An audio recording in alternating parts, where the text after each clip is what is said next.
connection and opportunity. All in one place. Come join the community. So text it now, don't wait in line. Fight for life. 949298290. That's 9492980. They discovered it, they read it, and they applied it. It's the golden thread that connects the titans of the self-development industry, the source that spawned millions of millionaires, the original blueprint to success. Think and Grow Rich by Napoleon Hill. Think and Grow Rich. Napoleon Hill, Think and Grow Rich. It's a classic. A classic. And I love Think and Grow Rich. I love it. It's right here. I mean, it's one of my favorite books of all time. Think and Grow Rich by Napoleon Hill. This material is what changed my life. This is the material I study every day.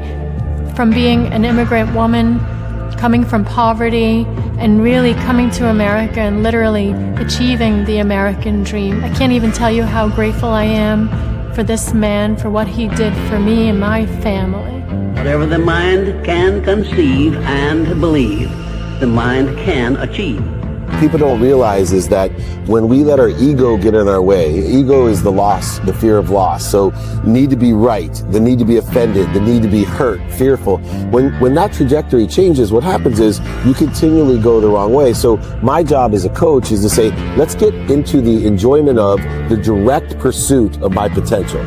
Right? And so when the light went on, it was not about the potential of making money and being an entrepreneur, which is one of my specialties. And I said to him, look, this is an opportunity now to show how great you really are. We can't let the outside voices, right, determine our success. The happiness that we have comes within. Why are you going to give that control to somebody else?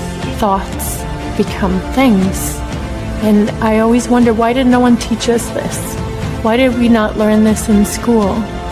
Why did we not learn this from our families? If you make your study a priority, your life will change. And I came up with 4 really valuable things that I took stock in. And the first one was gratitude. Simple gratitude. Although I grew up with nothing, I was always grateful. Throughout the whole process of consistently, persistently pursuing my potential, I was grateful. It made my past better, my present brighter, and my future even brighter than that. In fact, I tell people all the time, if you want to change your life, change your employee's life, your family life, it's very simple.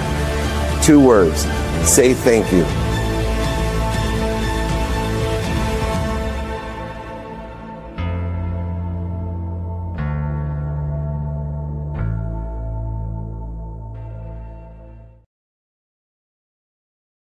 Good morning, good afternoon, good evening, everyone. Welcome to the Napoleon Hill Institute weekly training.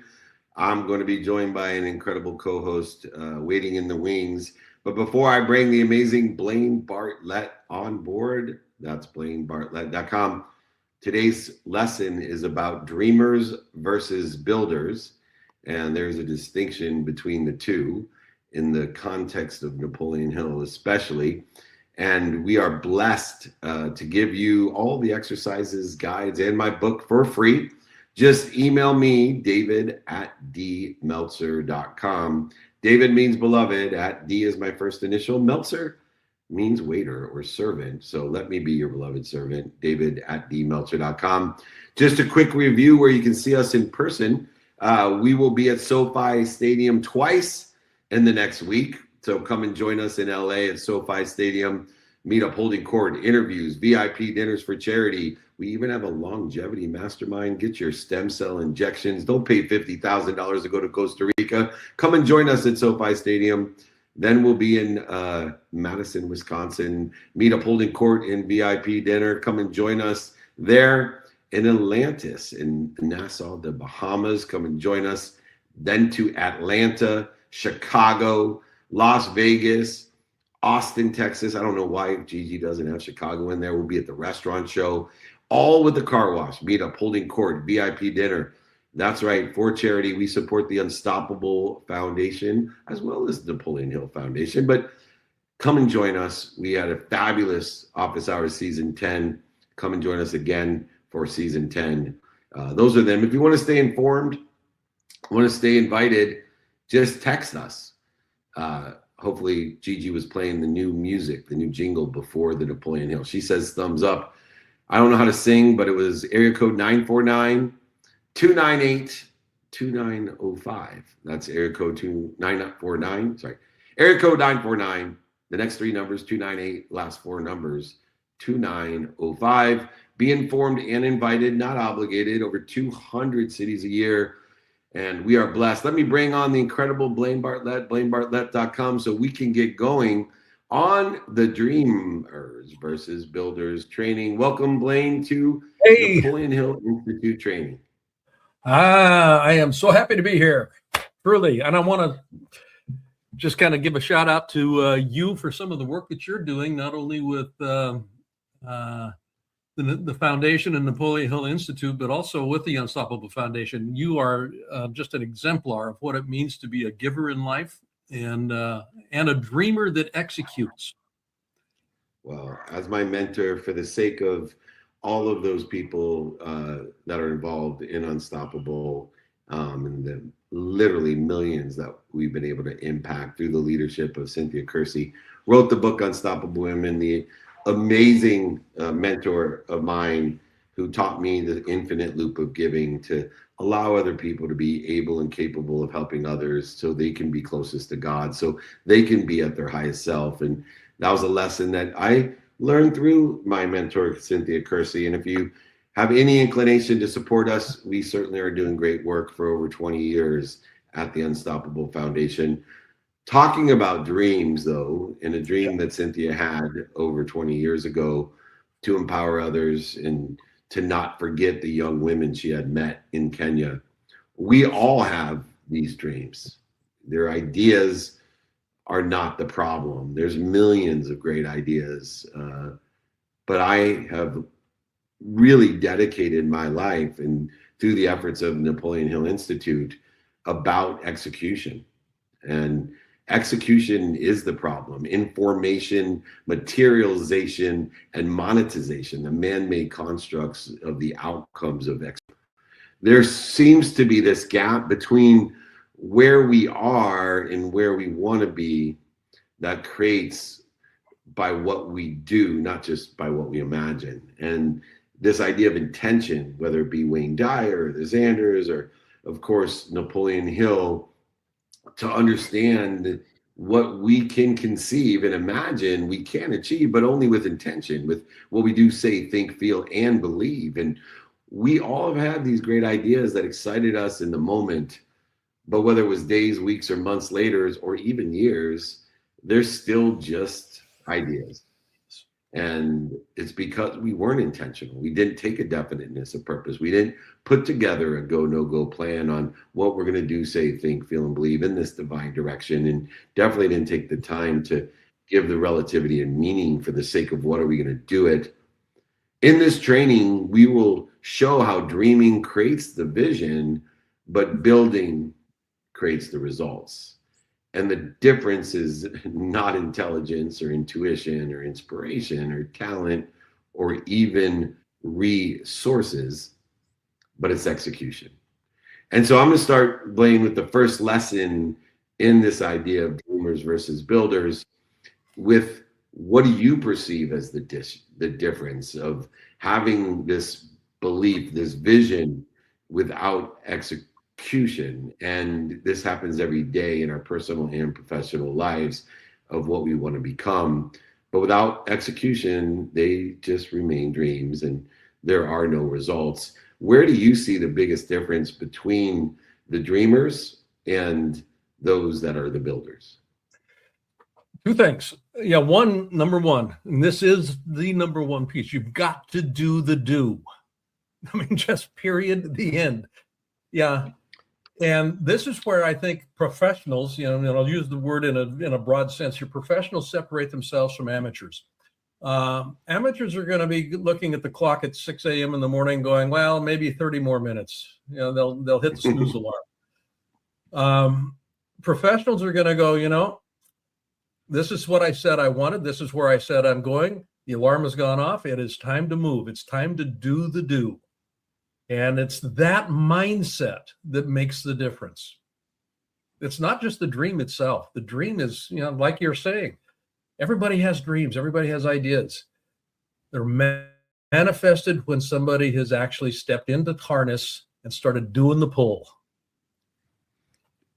It's so true. And, one of the things too is, I think, within the realm of definiteness of purpose, of inspiration, of the common denominator of successful people that have a desire that they must be what they can be are, in my opinion, the people that really do the do are the people that wake up before their alarm because they're so excited to do the do. Yeah. And, to me, those are the empty milers. And there's a whole nother level of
and doing the do and prioritizing correctly, there has to be a system. And for me, understanding the dependent variable of time and being very consistent in how I do the do and what I'm doing with my time.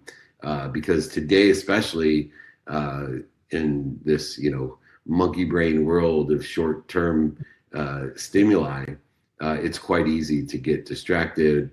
I use the student of the calendar with non-negotiable, negotiable behavior, categorization of divine direction and interference.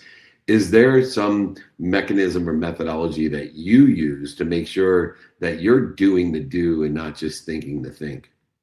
Well, you mentioned student of the calendar. I have been working with my calendar for probably 40 years. I mean, truly. I know that what goes on the calendar is actually something that's going to get attended to. If it doesn't go on the calendar, it doesn't get attended to. It will tend to fall off. Now, it doesn't mean that it doesn't sometimes happen because I've got some white space there that I can fill up.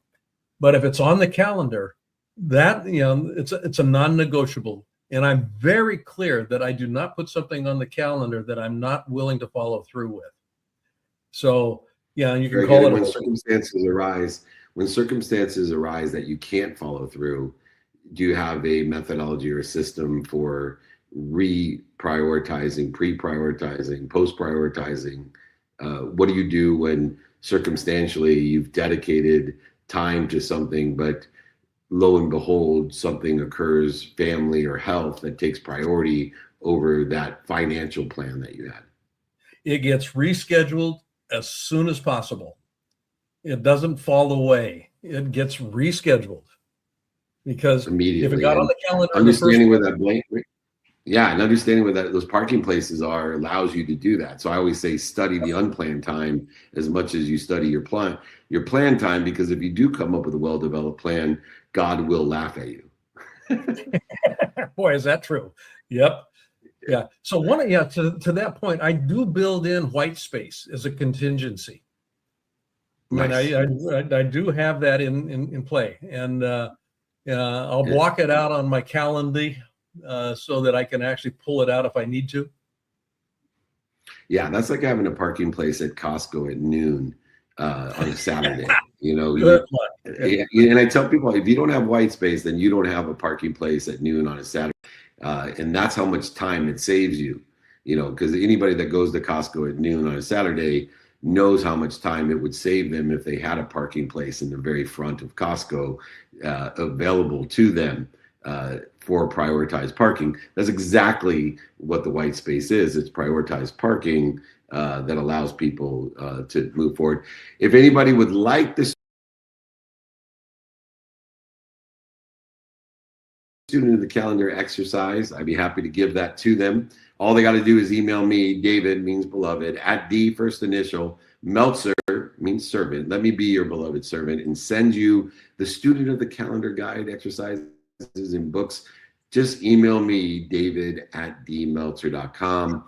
Moving on to lesson number 2 is, it's one thing to go ahead and do the do, but if we don't know what we want, then the do may be in alignment with something that we don't want instead of something we do. So without definiteness of purpose, if you haven't read, of course, the Outwitting the Devil, we drift, and dreamers stay vague, while builders are definite in their purpose. They know exactly what they want, who they can help, and who can help them, utilizing the student of the calendar to be how, and then prioritizing.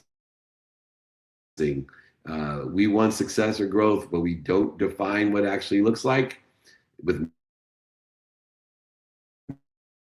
measurable terms. We're not going to get there. You are the king of helping people not drift. What are some of the things that we can do to create a definiteness of purpose so we can apply our why instead of searching for dreams? It's been my experience that most people are far more clear about what they don't want than what they do want. And So good. So being able to clarify this to the point of this particular lesson, I run a mastermind. It's a year-long mastermind. We right now are in the middle of a full month specifically focused on the topic of clarity, being clear about what's in play, being clear about what I want.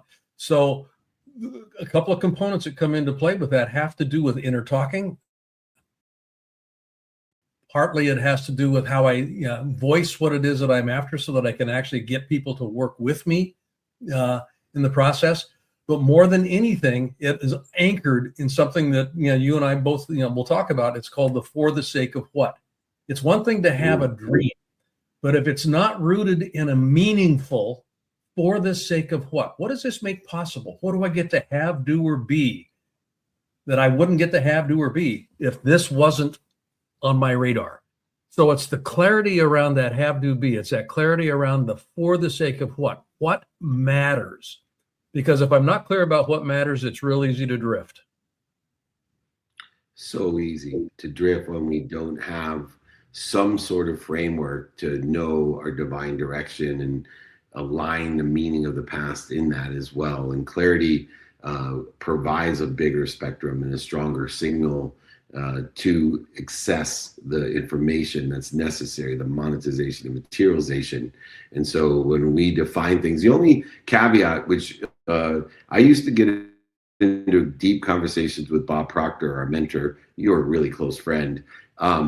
He was very, very insistent about having and defining exactly what we wanted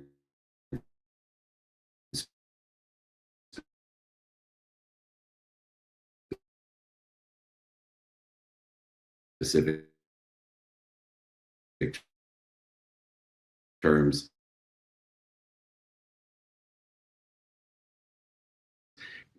especially time.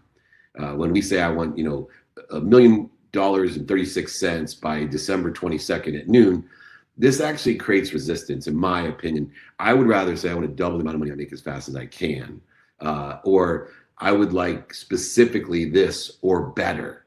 I think there's a realm of infinite humility that I may not know what I don't know. And so this specificity and clarity can be in a trajectory where I'm allowing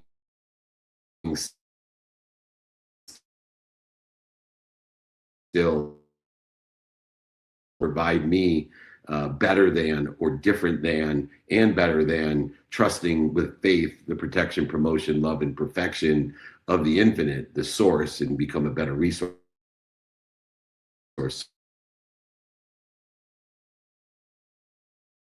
So any feelings about, I know we share that mentorship with Bob. I know he was a big proponent of specificity.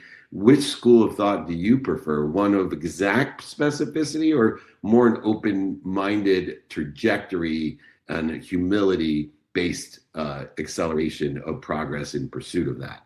My preference is not to constrain the universe. And when I get too specific, now I've given instructions to the universe that it has to fit in this container.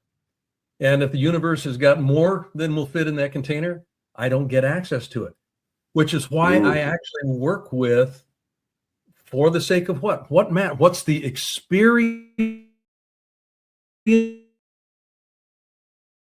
that I'm seeking? Money, as an example here, is just a placeholder for an experience. So I want to experience abundance in my life in all of its manifest forms. That opens up a very interesting conversation with the universe.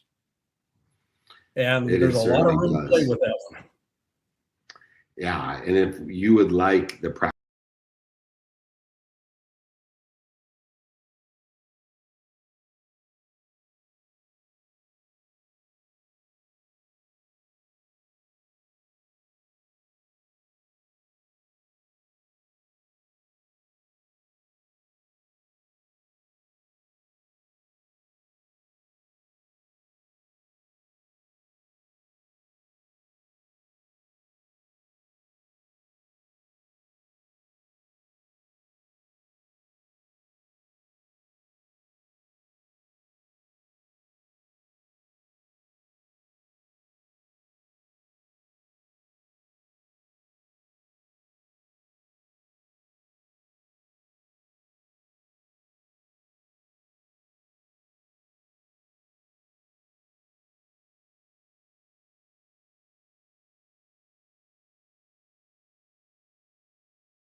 as well. Thank you, everybody, for your patience here today. We have too much energy with today's training, which is the Dreamers versus Builders training, the edition of the Napoleon Hill Institute, led by its chairman, Mr. David Meltzer. He's having some connection issues, but we do have the double B, which is Blaine Bartlett. Of course, you can reach him at blainebartlett.com. Has been so gracious with his time to stick on here and do a little bit of Q&A with our community. So for everybody that is joining us online, as of course we are live on all platforms multicasting, if you have a question for Mr. Blaine today, go ahead and put it in the room chat. And of course, for everybody here in the Breakfast with Champions, the greatest room and community on Clubhouse, if you have a question for Mr. Blaine today, go ahead and use the hand icon to request to join the stage, and we will of course bring you up. And if you're in the audience but are unable to go live or request to join the stage, feel free to go ahead and put a question in the room chat, and I will be happy to pass the mic over your way. Now, without further ado, I see we got Blaine here live both on Clubhouse as well as the webinar. I'm going to pass it over to Marianne for the first question of the day. So Marianne, it is always great to see you here. We appreciate you showing up and showing out as always. Why don't you unmute yourself and kick us off with the first question of the day? Well, first of all, I love the topic because, for myself, I'm in a whole reinvention. And, the drip is hard. And I experienced, Blaine, in the drip and holding people accountable, and learning how to hold ourselves accountable and knowing what we want, like you were talking about, the what and the why. So in getting that clarity in the vision, it takes, I believe, is getting to know exactly what we want. And how do you suggest, people get to know that as I am self-discovery again as well. Marianne, it's good to hear your voice again. Thank you. How do I get to know what it is that I want? Well, yeah, the last book I wrote, it's the sixth book I've written, is called Stop Drifting, Start Living. And the idea in that has to do with becoming more and more aware that a lot of what we end up paying attention to and we actually find ourselves engaging in and targeting as goals and objectives are things that other people have told us we should have. The metrics of success in life oftentimes are other people's ideas of what success is supposed to be. And, that's informed by culture, it's informed by society, it's informed by religion, it's informed by just about anything. What we're looking for here, when we're looking at how do we stop drifting, is being able to tap into what is it that we would truly love. And I think that that's a key piece of this. What would I truly love? And that makes a big difference in terms of how I begin sorting the different things out in my life that I can pay attention to, because I'm going to be pulled in all kinds of different directions if I'm not having some sort of a sorting mechanism that allows me to prioritize and puts me in a position of being able to say no to things, even though, the world of agreement and society in general says you should be paying attention to that. Oftentimes I shouldn't be paying attention to some of those things. I should actually, I'm going to take the word should here. I'm going to be more desire. I'm going to tap into desire when I start really paying attention to what would I love? What brings my soul, if I can use that word here, what brings my soul to life? And the soul of anything is the blueprint of what it can be and what it is, and what it is, what's trying to be expressed. So that soul of myself, that soul of my business, that soul of life, that I'm a part of, gets covered up. It gets covered up, when we start, developing, awareness of we're in a relationship with mom and dad have expectations. We're in relationship with my boss, and my boss has expectations. And who I am, that blueprint of who I am, that unique being, that unique self that looks to be expressed, starts getting covered up. And it's not a zero-sum process. I have to live in the world. I have to engage with the society in which I'm a part. But I want to be able to do so with a mind to what would I love? What actually is wanting to be expressed to and through me? So I wish there was an easy answer to how I go about discovering that, Marianne. But it really is an iterative process. This is a living question. It's not one that actually calls for a specific, concrete now answer. I just kind of live into it and live from it. And as I live, it begins to morph. It begins to change over time. So what I'm hearing you say is like consistent discernment. Consistent discernment, and discernment in the context of what's working and not working for me in my life. Oftentimes what we'll do is when we're looking at what's going on in life, we will begin to view it from the lens of right and wrong, good and bad. And those are belief system informed assessments, and they are assessments. If I'm looking at specifically what's working and not working, by definition, I'm going to have a sense of what's important to me, what matters to me. And that type of discernment makes a difference. Thank you so much. You bet, Marianne. Thank you so much, Marianne, for getting us started here with the Ask Me Anything and Q&A session with the double B. That's Blaine Bartlett. You can reach him at blainebartlett.com. For our next question of the day, as I know she's going to have to jump here in a few minutes, I want to pass it over to Allie. As you know, Mr. Blaine, Allie brings the best questions, so I want to kick it over to Allie. What are you curious about today, my dear? Thank you, Nick. Hey, Allie, good to hear your voice again. You as well. So, great question from Marianne. So, kind of piggybacking off of that, just a little bit of a different spin, is how do you distinguish between being deeply devoted to your purpose and becoming unconsciously attached to a particular path? Both can feel like conviction, and what internal discernment allows you to know the difference? So we start getting into a little bit of a metaphysical domain here. Metaphysical in the sense that, everything vibrates. There's frequencies to everything. And one of the things that I actually pay attention to, Allie, is resonance. And when I was speaking to Marianne about what would I love, there's a resonance to that. There is a frequency match that, in Buddhistic philosophy, there's a notion of, or actually more specifically Sufi, from some work out of Sufism, effortless efforting. There's things that I need to do. I have to do the do, as we talked about. But if I'm finding myself in struggling too much with it, I'm actually pushing the river, so to speak. I'm going to use a lot of metaphors here. But when things are in flow, think of it in terms of being on a river. When you're in the seam of the current, you don't have to do a lot of effort to keep the raft or the boat moving. It's when you start fighting the current that things get a little bit awkward, and sometimes you can even capsize the boat.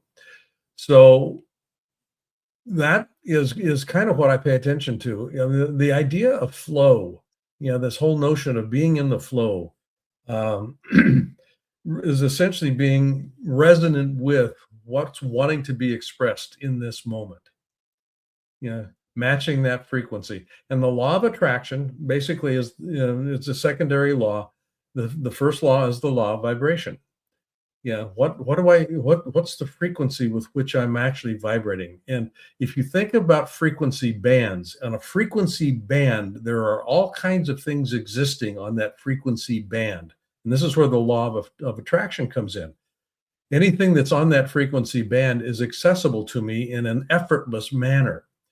When I shift frequencies, what was unavailable in terms of either my awareness or actually even my access to it, where it would have been a struggle to reach it or get it, now becomes an effortless process because my frequency band has shifted. And in that shifting, it's a transformation.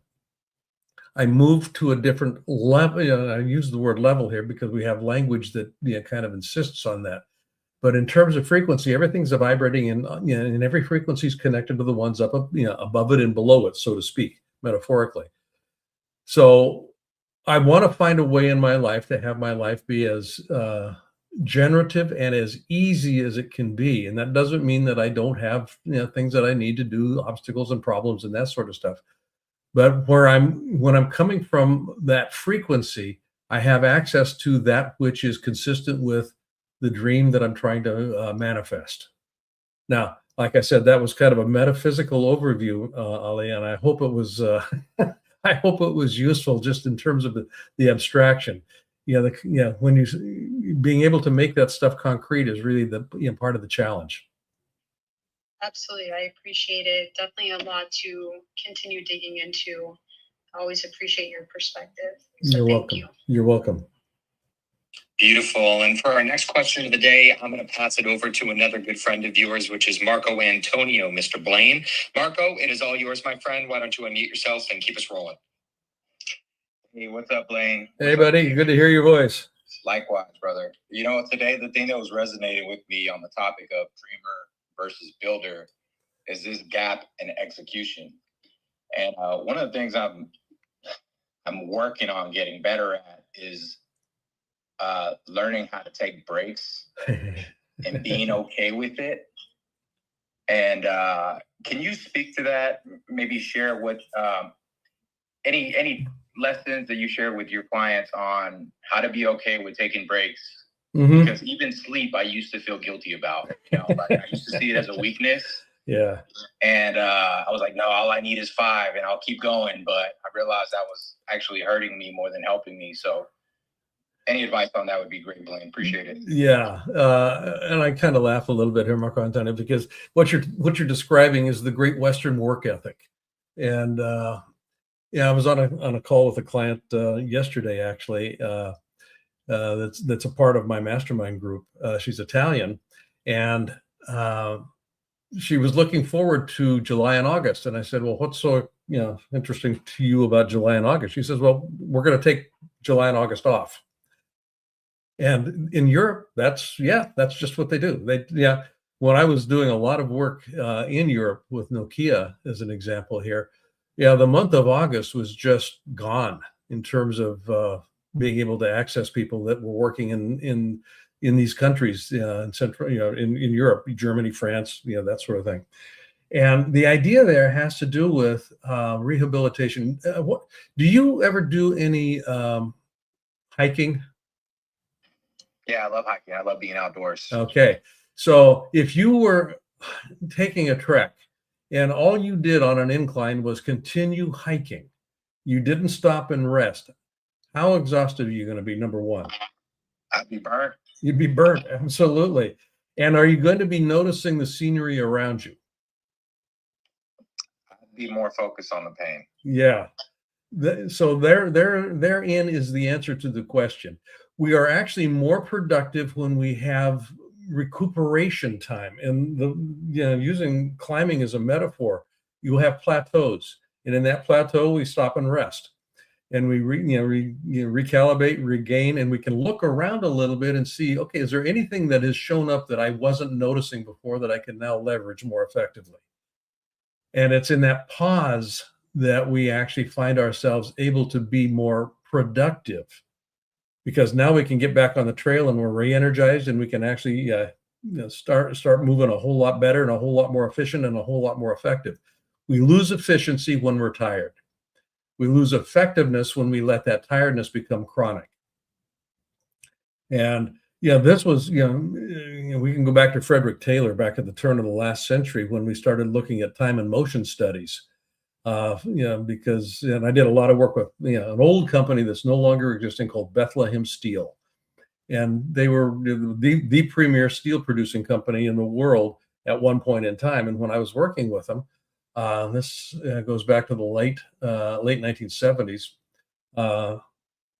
They had lost something like $3 billion that year, and that was big money back in the 1970s. It still is today. But one of the things that they had done early on in their history is they had done some time and motion studies with Frederick Douglass, and Frederick Taylor. And what they showed was that when people were loading, just give an example here, loading steel from an assembly area onto a truck, as an example, or into a rail car, as an example. The idea was, and initial idea was, let's just have them work through, and the union started saying we need to take breaks, and the management was going, no, no, no, we just need we need productivity. Breaks are going to interrupt our productivity. So Taylor did a little experiment, and he had one group just work on through. They took the regular lunch break, which is about a 30-minute break, but they didn't take breaks after that or before that. The experimental group, they could take breaks basically whenever they wanted. The experimental group actually loaded more tonnage than the group that was consistently loading without taking a break. Okay. So all of that to say is there's scientific evidence to show that recovery is an important part of being both efficient but also effective in what you're doing. You're gonna increase your productivity. Yeah, when I'm sitting at my desk, yeah, I'll do a 20-minute deep dive into something, and I mark it out at 30, literally half-hour increments. Yeah, 20 minutes, I'm going to just work on this. Sometimes I go over, sometimes I don't. But I'll get up from the desk at about the 20-minute mark and just take a walk. I'll go get, make a cup of coffee, get a cup of tea, go out on the deck, whatever it might be. Just change the scenery, a little break of state, and then come back in, and I'm ready to go again. And I find myself to be far more creative, far more productive when I'm doing that than when I'm not. Beautiful. Thank you so much, Mr. Blaine. Marco had just texted me actually that he had to jump on a quick call, but he said he's going to catch the replay to make sure that he got every ounce of goodness that you are able to share. So we appreciate you. And just as a quick reset of the room here for everybody that's online, this is the Q&A session as a part of the Napoleon Hill Institute training with the double B. That is Blaine Bartlett. You can reach him at blainebartlett.com. And as we continue on with this Q&A for everybody that is online, please put your questions for Blaine into the room chat. And of course, everybody here in the Breakfast with Champions, if you have a question for Blaine today, go ahead and use the hand icon to join the stage from the audience. Or if you're, of course, already on stage and have a question for Blaine today, just put a quick note in the room chat, and I will be happy to pass the mic over your way. Without further ado, I'm going to pass it over to Colleen for the next question of the day here live on Clubhouse. Colleen, it is all yours. Take the mic. Thank you so much, Nick. Blaine, how are you? It's always great to hear your voice. I'm doing great, Colleen. Thank you for being here. I'm so excited to be here. So my question to you today is, what is the difference between a momentum and a conversation that feels productive? Is it beneficial to know the difference? And which one creates the most traction for what you're having? Okay, I missed the very first part of your question, Colleen. Could you restate that? No problem. Yeah, what's the difference between a conversation that creates momentum and one that feels productive? Is it important to know the difference, and which one is more beneficial? Yeah, that's an interesting question. It's an interesting framing of that. Honestly, I think for me, and I haven't considered it in this way, but I think for me, just at first blush, I'm going to look at conversations that create momentum or sustain momentum more than anything else. They may create momentum, but I'm going to be also interested in sustaining momentum. I may get short bursts of productivity out of something, but at what cost? So it really begins to be a question of how do I frame what it is that I'm doing in the conversation that facilitates it keeping moving in a way that it produces what I want. Yeah, because it kind of goes to, as a leader, as an example here, I can get basically people to do all kinds of things if I got a big enough stick or a big enough pot of money, but it's a short-term bump. And the sustainability of the momentum goes away when the stick or the money is removed. Right. If I've got a generative conversation ongoing, that momentum continues, and I may not get the big bump that shows up as a spike of productivity or production, but I will have over time a much better outcome. I love that. Thank you so much for that. You bet. Beautiful. Thank you so much, Mr. Blaine, as always. And for the next question, I'm going to go ahead and pass it over to Gigi. Gigi, my dear, always great to see you here. Why don't you unmute yourself and keep us rolling? Hello, can you hear me? Yes. Yep. Okay. technology is not my friend today, obviously. So my question is, when something like this happens, and speaking about dreamers versus builders, like the first thing that came into my mind is I've been doing this for so long, and this just happened. And I recovered now, and also I have a great team that picked up as well. But it's like when something like you do something that you just want to perfect it, you're doing it great, then something like this happens. What would be your advice to me? I'm gonna take advantage of this now. To take it, and that the answer to your question is what you just stated there. Take advantage of this now. When things happen in life, we can either go, "Oh my God, this is horrible," and just and then we spend a lot of time, either beating ourselves up or making the situation wrong, arguing with reality. Arguing with reality seldom works well. It is what it is. So one of the things that you can do with this, Gigi, and I think that I know you well enough to know that you do this pretty well anyway. But it's what's the unexpected opportunity that this presents when it's gone off the rails? Okay, it's gone off the rails. What's the unexpected opportunity? What can I do with this? How can I actually leverage this? It is what it is. Let's harvest the good, forgive all the rest. That that whole meme actually comes into play with this.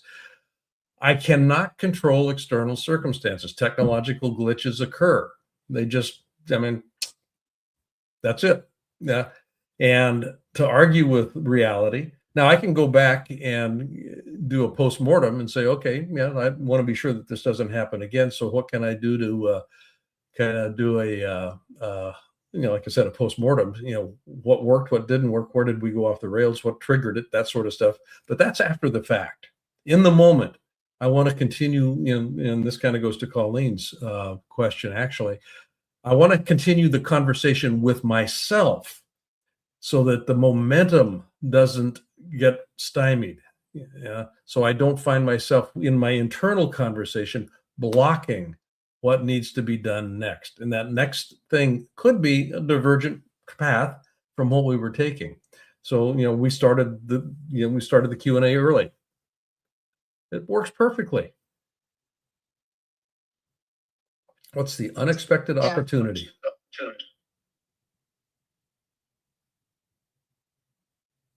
Yeah, can you hear me? Yes, I can. That's the thing. The thing that got me out of it is I was like, tomorrow I'm getting my laptop to get checked and see what I can do, and if I need to buy a new one, I'm gonna. But the thing that got me, I was also having great connection. Like, thank you for that. You bet. For your mental health, it really goes a long way to be able to go to the question, what's the unexpected opportunity here? Rather than, oh my God, this is horrible. And then you start, beating yourself up and going, it's awful. And what are they going to think of me? What am I going to think of me? And all that stuff. And that's not healthy for anybody. Blaine, as we wrap up this incredible Q&A session, which of course myself, the entire team, and of course our community want to thank you for being so gracious with your time to be of service and join us for. The final question is actually going to come from Natalie, who's joining us on the webinar. And her question is, how do you reset if you stop trusting the process? I got a little bit of a chuckle myself as I was reading the question, because I know this is teeing you up with the greatest softball of all time to knock it out of the park. So, Mr. Blaine, close us out with the final answer of the day. How do you reset if you stop trusting the process? Well, stop trusting the process. Honestly, Natalie, this stuff works. It really does. When we stop trusting the process, essentially what's going on is we have in our mind a timeline that we think things should be occurring within. Now that's something that we made up. We literally said, okay, it has to happen in this framework. It has to happen with these conditions. It has to happen with this kind of a time. And the process will, if I've engaged the process, the process will do its work. But it will do its work in its own time, in its own way. And that's the part that I want to be able to trust, is that it will unfold. The meme that I work with a lot with my clients is whatever it is that we're targeting and looking to achieve here, it's already happened. I just haven't arrived yet. So we keep coming back to it's already happened. I just haven't arrived. So the process is one of arrival. It's not one of creation. And in the arriving, the manifestation is what occurs. So I want to trust that it's already everything that's ever been invented, everything that's ever been created in this universe has already been created, first as a thought and then in physical form. So if you can think about it, it's already created. Now it's just a question of how does it manifest itself?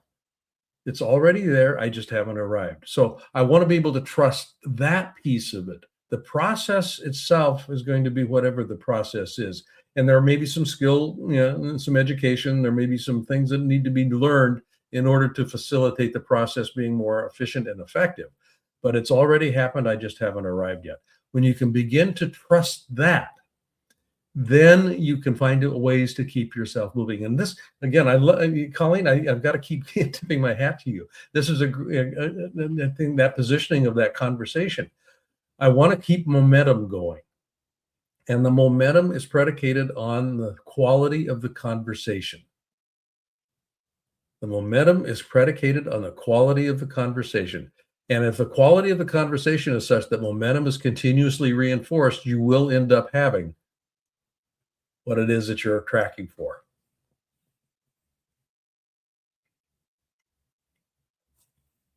Beautiful. Thank you so, Mr. Blaine, for always being of service to our community here. And Natalie, Colleen, Marianne, Marco, Gigi, and everybody for the incredible questions today. As a reminder, if you guys would like to guide an exercise from today's training, the Dreamers versus Builders training, all you need to do is email David directly, david@dmeltzer.com. Once again, that is just david@dmeltzer.com. And Mr. Blaine, as a follow-up from today's Q&A session, I know everybody would love to get themselves some more of the double B, that is Blaine Bartlett. I know people can reach you at blainebartlett.com, but where else can people get in touch with you? LinkedIn. I'm pretty active on the LinkedIn site. The Soul of Business with Blaine Bartlett podcast. I do a weekly podcast that goes up every day, and then, or not every day, every week. And then David and I, we do our office hour show every Thursday, Soul of Business office hours. So yeah, I'm pretty busy. I'm around, and no such thing as busy, only active, right, Blaine? Perfect. Thank you. I'm pretty active. There we go. He's a very active man, ladies and gentlemen. So you can reach out to him, blainebartlett.com, or of course, I believe it's bbartlett@avatar-resources.com if you would like to reach out to him via email. And of course, for everybody tuning into today's training, we would also like to close things out by inviting you, but not obligating you, to come and join us in person, as we are on the road over 200 cities every single year, adding on what we call a car wash in each and every one of those cities, which is the addition of a community meetup, holding court, or even one of our VIP dinners for charity. So come and join us next week, as we are going to be in Louisville, Kentucky, with the Hall of Fame football coach Nick Saban and the CEO of Craft Champions, Mr. Matt Ebert, adding on a car wash there in Louisville. Then from Kentucky over to Kalamazoo, Michigan, with the Ziegler Auto Group, adding on a car wash in Kalamazoo. Then from Kalamazoo over to San Diego for another edition of our community meetup series. Then over to Viva Las Vegas for Office Hours TV show season number 11, plus a car wash in Las Vegas. Then over to Chicago for another stop on the car wash tour, before we round things out in Newport Beach, California for the June edition of our Mastermind series, adding on a car wash once again there. And as we look at the schedule for the rest of the summer, we have everything from NBA Summer League to the MLB All-Star Game and Home Run Derby. We got Fanatics Fest in New York City. We got SoFi Stadium Masterminds in Los Angeles. We got Inter CF Miami Soccer with Messi, the legend, the GOAT, in Miami, Florida.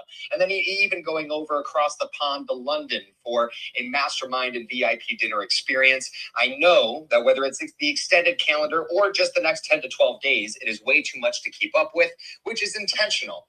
And that's why we created our text community, to be repetitive and annoying and remind you on where we're going to be by inviting but not obligating you. So if you'd like to join us in person and get these reminders, just text us at area code 949. Next 3 digits are 298.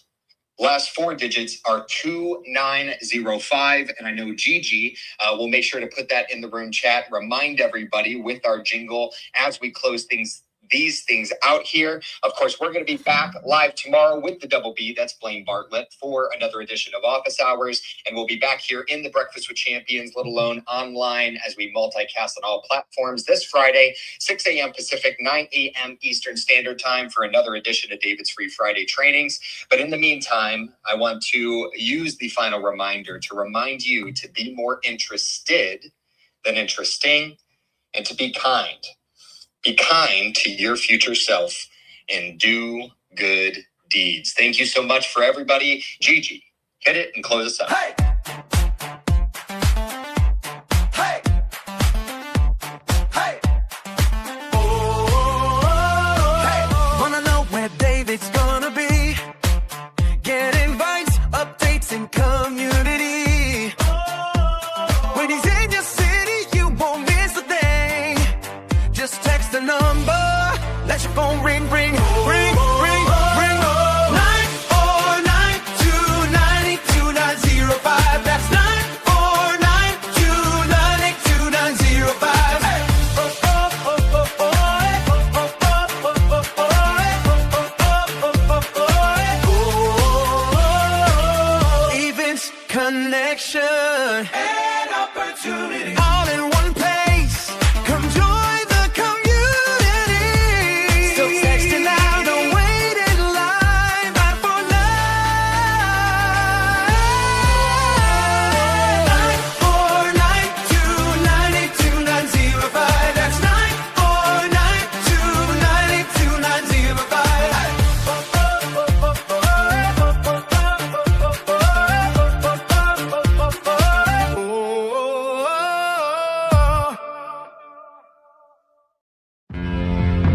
They discovered it, they read it, and they applied it. It's the golden thread that connects the titans of the self-development industry, the source that spawned millions of millionaires, the original blueprint to success.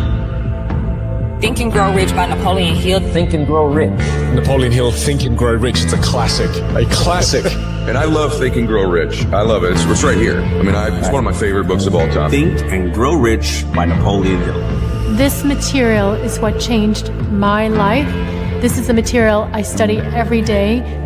From being an immigrant woman, coming from poverty, and really coming to America and literally achieving the American dream. I can't even tell you how grateful I am for this man, for what he did for me and my family. Whatever the mind can conceive and believe, the mind can achieve. People don't realize is that when we let our ego get in our way, ego is the loss, the fear of loss. So need to be right, the need to be offended, the need to be hurt, fearful. When that trajectory changes, what happens is you continually go the wrong way. So my job as a coach is to say, let's get into the enjoyment of the direct pursuit of my potential. Right? And so when the light went on, it was not about the potential of making money and being an entrepreneur, which is one of my specialties. And I said to him, look, this is an opportunity now to show how great you really are. We can't let the outside voices, right, determine our success. The happiness that we have comes within. Why are you going to give that control to somebody else? Thoughts become things. And I always wonder, why did no one teach us this? Why did we not learn this in school? Why did we not learn this from our families? If you make your study a priority, your life will change. And I came up with 4 really valuable things that I took stock in. And the first one was gratitude. Simple gratitude. Although I grew up with nothing, I was always grateful. Throughout the whole process of consistently, persistently pursuing my potential, I was grateful. It made my past better, my present brighter, and my future even brighter than that. In fact, I tell people all the time, if you want to change your life, change your employee's life, your family life, it's very simple. 2 words, say thank you.